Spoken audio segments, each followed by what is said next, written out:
Welcome back to Sports by GSMC Podcast Network. I'm your host, Jeremy Lapidus. Today is Thursday, December 12th. If you were just tuning in, we just finished going over where potential landing spots are for superstar pitcher Roki Sasaki out of the Japan League, coming over after being posted just this week at the MLB winter meetings. In this segment, we turn to fantasy football just a little bit. The playoffs start for most leagues this week. Round 1 is here. You have to get the right guys in. We got starts and sits coming up for you, but before we do that, remember, if you would like to be an even bigger part of the show than you already are, all you need to do is go to gsmcpodcast.net. Or if you are on YouTube, you can use that super chat feature. If you do either of those two things, a message should pop up on the bottom of the screen for you, me, and everybody else around the world to see. If you do have a burning question about sports, anything at all that you would like to ask, go and throw that in the comments. Throw it in the chat. I will get to it as soon as I possibly can. I appreciate everybody so much for sticking around, talking some sports with me here on a beautiful Thursday, December 12th. But like I was saying, we're going to get into some fantasy football starts and sits here as we get into week 15. The playoffs are beginning. So we went from 3 to 5 on this one at each position: quarterback, running back, wide receiver, tight end. We're going to start off at the quarterback position. There are a couple of guys that I'm starting just for matchup purposes. Now, I understand they haven't had the greatest performances in the last couple of weeks. Will Levis had a stinker last week, but going up against the Cincinnati defense, I think that's one where he could get right. Now, the Jaguars defense was one where he was supposed to get right as well, but I think this week is going to go better. That secondary is a little bit worse in Cincinnati than it is in Jacksonville, and I just think this is the week that the Titans figure it out just a little bit more. Same thing goes for Kirk Cousins versus the Las Vegas Raiders. And if you have another option, probably lean with him just a little bit. 0 touchdowns, 8 interceptions, but against the Raiders, a team that has been awful defensively, especially in the secondary, he's a guy that I'm starting as far as waiver quarterbacks if you need one this week. He's a guy that I might look at for picking up. Now getting to someone that you're questioning on your bench, I'm looking at a guy like Kyler Murray. Kyler Murray has been not that great. He was a guy that I tabbed as having a breakout season this year. He's been fine, just fine this season.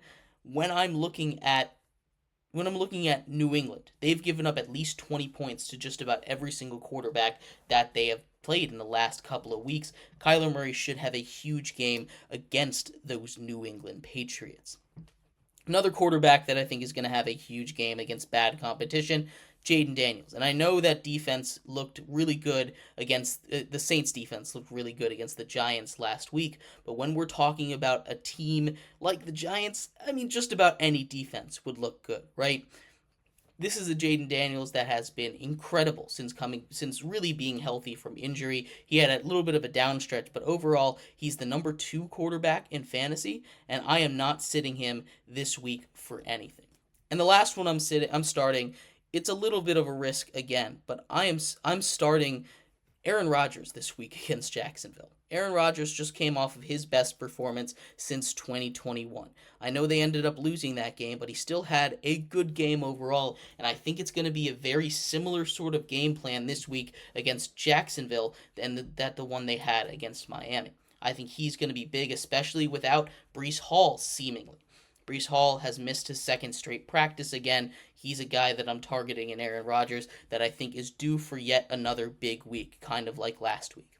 But the guys I'm sitting Anthony Richardson this week against a very stout Denver defense. We just saw Jameis Winston go off against them, and sure, they are a team that's beatable on that deep pass. But what Anthony Richardson does really well is on the ground, and I think that's something that Denver's going to be able to stop with their linebacking core right there. They're not going to be able to shut him down completely, but Anthony Richardson is a guy I'm avoiding. Someone else I am avoiding as well at that quarterback position, I'm avoiding a guy in Jameis Winston. Jameis Winston versus Kansas City. Again, he just turns the ball over too much for my liking. I know he can explode for 500 yards and 4 touchdowns, but also he's going to throw 3 interceptions in a game, and that's pretty much a guarantee that he's going to throw a couple of bad interceptions, turn the ball over. And because of that, against a very good against a very good Kansas City defense, I just don't trust him this week in the playoffs. And an interesting one, Matthew Stafford, coming off of a massive week. He's been better as of late, and I think he'll have an okay game. But if you're looking for a big game, he is a guy that I'm avoiding. Same thing with Jalen Hurts because of their matchup. Jalen Hurts especially has been struggling recently. When you take a look at guys that have been really bad over the last couple of weeks, really since week 10, the passing attack has gotten absolutely nowhere, just throwing for 100 yards. Now, Jalen Hurts can also get you a couple touchdowns on the ground. No doubt about it. But I'm a little worried about his fight with A.J. Brown. I'm a little worried about his performance as of late. And he's a guy that if I have another option, I'm thinking about sitting this week against a really good Pittsburgh Steelers defense. And the last quarterback that I'm sitting this week is Justin Herbert. You saw how bad that was when they didn't have Ladd McConkey. And I'm not 100% sure if he's going to be back this week. They're going up against a Tampa Bay team that has played pretty good defense as of late. Now, Justin Herbert, if they get Ladd McConkey back, I'm starting him.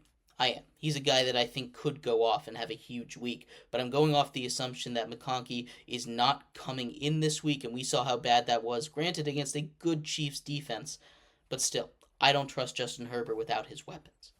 Getting into the running backs here, we've got 5 running backs that I'm starting, 5 that I'm sitting. Starting one running back that I'm absolutely starting everywhere is Brian Robinson Jr. against the Saints. That Saints run defense is awful. It really is.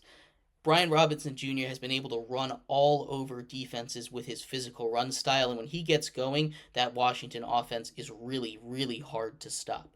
I'm taking Brian Robinson Jr. as a top 5 running back this week, really. I think he's a guy that could win a couple playoff games for a lot of people.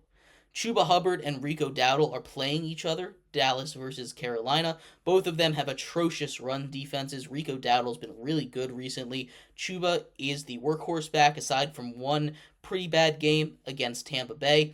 He's been really good as of late, earning his contract extension that he got. I'm starting both of them this week in that matchup.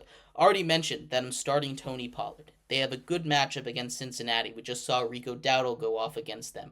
We've seen a bunch of running backs that probably wouldn't have done what they did against any other team have a huge game against Cincinnati. I think Cincinnati's defense has too many holes in it, and I think he's going to have a huge day against the Bengals. We also saw him catch a lot of balls out of the backfield in the last couple weeks. He's a guy that I think could be really dangerous through the air this week as well. And the last running back I'm starting this week is James Conner versus New England. He's a guy that's just going to destroy that defense. He's going to be more physical than them. If he doesn't get into the end zone through the ground, he's got that screen game that's been super effective for them. I think this is a game where the Cardinals offense really explodes, so I'm getting all my shares in the Cardinals offense in my lineup this week. James Conner is a guy that I really do love all season, but especially this week against the Patriots.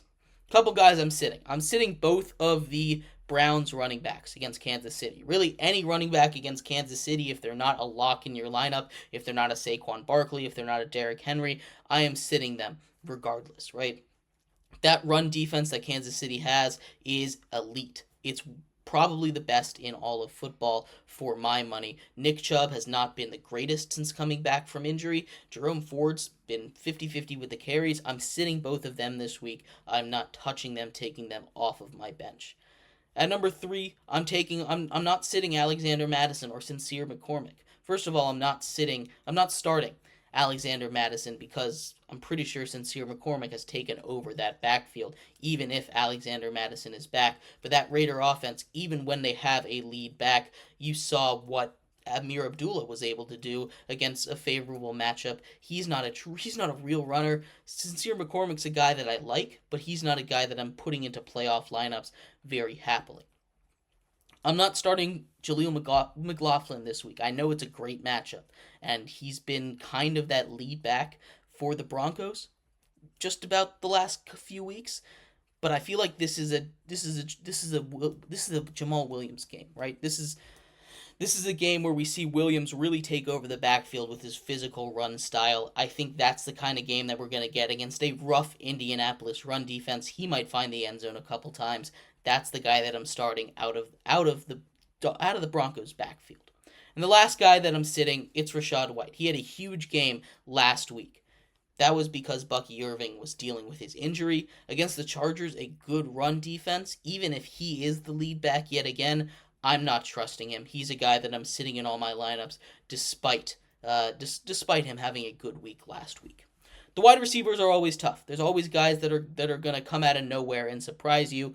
But wide receivers, I'm definitely starting Courtland Sutton. He's been a top 10 wide receiver in fantasy this year, and against Indianapolis, I don't know why that would stop. He's a guy that I really do love. Same thing with Devonta Smith. I know I just said I'm not touching Jalen Hurts, but Devonta Smith found the end zone last week. He's a machine with the ball when he gets it, and I think he's going to take advantage of maybe a little bit of tension between Jalen Hurts and A.J. Brown this week. I'm starting Devonta Smith against Pittsburgh.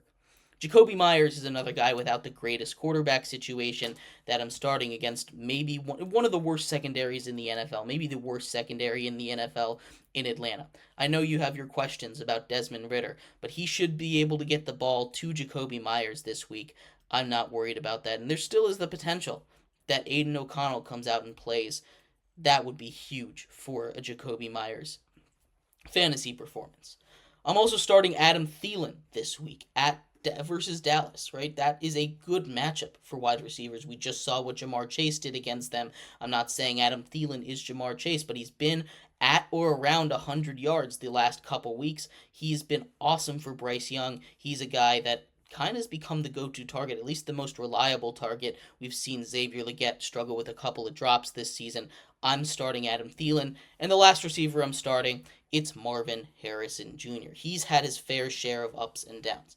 But this is a game that I feel like he's getting into the end zone against the Patriots. Like I said, I'm putting all my stock of Arizona offense in, and I think Marvin Harrison finally has that game that we've been waiting on, aside from that Week 2 first quarter, where he scored 2 touchdowns. Wide receivers that I'm sitting Brian Thomas Jr. this week versus the Jets. He had a 40% target share last week. That is not sustainable. I just don't think that it's going to be the same way, and especially with how limited that Jaguars offense is, he's a guy that I'm a little more hesitant to sit. He's had a couple of bad weeks with Mac Jones. Last week was a good one, but again, 40% target share is kind of crazy, and he's not going to get that against a much better secondary than the Titans in the New York Jets. Tank Dell is another guy that I'm sitting. He's been so disappointing this season versus Minnesota, a very strong defense. This is Nico Collins' team. This is Joe Mixon's team. Tank Dell just doesn't really have a spot to be that elite wide receiver, too, that we saw him be last season. I don't think he's got it this week. Tank Dell is on my bench. Another guy that I'm sitting, Michael Pittman, this week. Again, a very tough defense. He's going to draw a lot of those matchups against Pat Surtain. That is not a good look for him. He's not going to win those. I'm sitting Michael Pittman this week. I'm also sitting Xavier Worthy. I know we saw Jerry Jeudy go off against Cleveland, but this is a Kansas City team that doesn't really do those explosive plays that much. They're going to try and get those screen games going with him, and he'll touch the ball a bunch, but I just don't think he's going to have a huge game the way that some of these other receivers have had against Cleveland. And finally, the last guy I'm sitting is Jalen McMillan. He's a guy that went off last week for 2 touchdowns. He's really established himself as that wide receiver too, but again, against a stout defense in the Los Angeles Chargers, I just don't see a way that he repeats his performance. That one feels like much more of an outlier to me than anything else that we've seen this season out of him, and I don't really trust that offense this week. And finally, the tight ends. 5 tight ends that I am starting. Zach Ertz is in my lineup. He has been kind of that number 2 option for Washington and Jaden Daniels. Catches the touchdown last time out, has a pretty big game, really rules that middle of the field area. He's a guy that's a safety valve for Jaden Daniels when he rolls out of the pocket that I think is going to have a huge day against the Saints. Kind of along the same lines, I think Evan Ingram will have a big day as well. Again, it's going to be between him and Brian Thomas Jr., and I think we get an Evan Ingram game this week. We get a lot of targets to the tight ends with these backup quarterbacks. Mac Jones, I know he's a bit more established, but he's a guy that I don't really trust that much, and I think Evan Ingram on the underneath routes could have a huge day. Jonnu Smith, I'm starting. This one doesn't need a lot of explanation. He's been one of the best tight ends in football over the last couple weeks, and if you're even considering sitting him, you're doing something wrong as a fantasy manager. Put him in regardless of the matchup. One guy that I do like this week is Mike Gesicki taking on the Tennessee Titans. He's had an up and down season. He has games where he doesn't catch the ball, and that's the risk you're going to take. But he also has games where he scores 2 touchdowns. And in an offense like Cincinnati, I feel like he's going to have a huge day against Tennessee. They're going to have their hands full with the wide receivers on the outside. I don't think the linebackers are good enough to deal with Mike Gesicki this week. And TJ Hawkinson versus the Bears, I'm also starting. TJ Hawkinson has yet to have that breakout performance since coming back. He's been good, and I think he's working his way more and more into the offense. We saw Sam Darnold have a huge game last time out. I think this is a game where he relies on the tight end spot just a little bit more. In that same game, tight ends that I am sitting, Cole Kmet. I'm not starting Cole Kmet this week against Minnesota. Again, that defense is just too good. They're going to have a lot of pressure on Caleb Williams, and I don't think Cole Kmet is a guy that he relies on that much in that situation. I'm also sitting Mark Andrews. The Giants' defense, as bad as it's been, has been really good against tight ends. One of the best in all of the NFL. I'm sitting both him and Isaiah Likely. If he's a guy you're thinking about starting, I'm sitting both of them this week against the Giants. I'm also sitting Jake Ferguson. He was a guy that I thought was going to have a huge week last week. He ended up doing just about nothing against the Cincinnati Bengals. I don't think there's much in the cards for him this week against the Carolina Panthers either, although that is a matchup to think about if you truly are a little bit desperate there. I'm also sitting Dalton Schultz against Minnesota. Again, these last two are matchup based. Dalton Schultz doesn't get enough targets. If Tank Dell isn't getting enough targets, Dalton Schultz is even lower on the pecking order. And the last person that I'm sitting, it's Pat Freiermuth. He's had a good couple of games here for the Steelers. Him and Russell Wilson are building up a connection, but against Philadelphia, the best defense in all of football, I just don't see it happening this week. This is going to be a tough slate for a lot of these guys. Good luck in your fantasy football playoffs round 1. We're going to take a quick break. When we come back, we turn our attention to the actual playoff standings. The NFL has a bunch of scenarios that has a couple teams being able to clinch this week where we stand, and a couple tiebreakers that could happen in a crowded race at the bottom of each conference. We'll be right back here on Sports by GSMC Podcast Network.